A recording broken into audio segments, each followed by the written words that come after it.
میں گمائی تحریک عدم اعتماد بابتہ گپتران کرنے کے واسطہ میں گما سینئر تجزیہ کار آصف بشیر چودھری صاحب لائن سے حملہ داری کریں گے۔ السلام علیکم۔ السلام علیکم آصف صاحب۔ وعلیکم السلام، آپ کی آواز بہت کم آ رہی ہے۔ جی اب ٹھیک ہے؟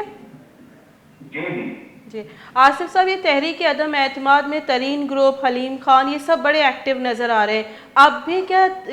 جو وزیر اعظم ہیں ان کا ریلائی کرنا چودھری شاہ محمود قریشی پہ اور فواد چودھری پہ ریلائی کرنا ٹھیک ہوگا؟ دیکھیں جی، وزیر اعظم تو ظاہر اپنے وزراء پہ اور اپنے جو ان کے وفقا ہیں ان کے اوپر ہی رائے کریں گے، جی لیکن جو موو ہوئی ہے کل علیم خان سے ہماری جو سامنے آئی، وہ یقیناً پریشان کن ہے حکومت کے لیے بہت زیادہ، کیونکہ پنجاب کے اندر جہانگیر ترین اور ان کے بعد علیم خان جو جی ہیں وہ جو ہے وہ بہت انفلوئنشل سمجھے جاتے ہیں، اور اگر اگر اگر جو ہے وہ حکومت کے خلاف جاتے ہیں تو حکومت جی کے لیے حالات کنٹرول سے باہر ہو سکتے ہیں، اور اپوزیشن جو ہے وہ اپنے مقاصد حاصل کر سکتی ہے۔ یہی وجہ ہے کہ آج وفاقی وزراء جو ہیں وہ علیم خان صاحب سے جو ہے وہ فوری ملنے کے لیے بھی گئے، اور یہ بات جو ہے یہ وثوق سے کہی جا سکتی ہے کہ اگر علیم خان اور جہانگیر ترین جی نے ایکٹیو کردار ادا کیا تو پنجاب میں جو چودھری برادران کی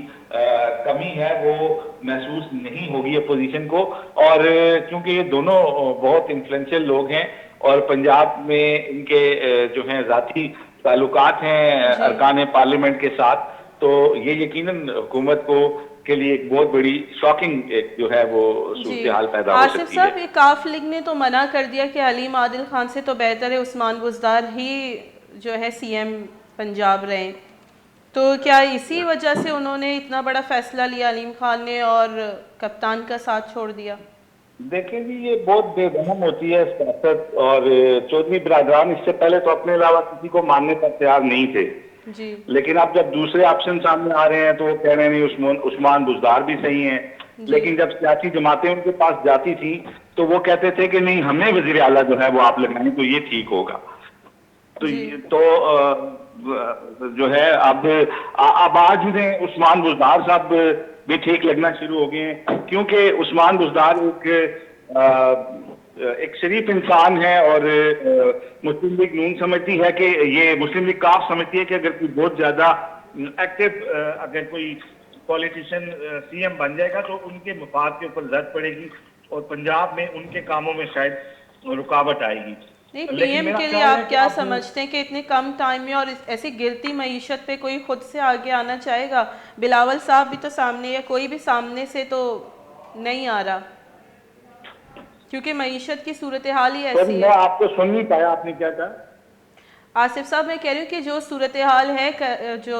پاکستان کی معیشت کی، تو اس صورتحال میں کوئی سامنے سے آ کے کہے گا کہ اتنے کم مدت میں اور اتنی زیادہ مشکلات کے ساتھ وہ پرائم منسٹر کی سیٹ پہ بیٹھیں گے؟ دیکھیں جی، مشکلات تو ہیں اور تحریک عدم اعتماد کوئی عوامی مسائل کا حل بھی نہیں ہے، اور یہی بات آج مسلم لیگ نون کے جو رہنما ہیں میاں جاوید لطیف،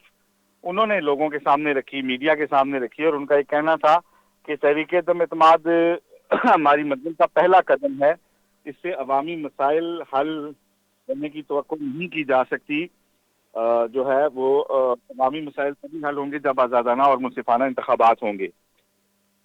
بہت بہت شکریہ آصف بشیر چودھری، سینئر تجزیہ کار میں گما گپتران کرنے کا بتائے حالت دیما بری۔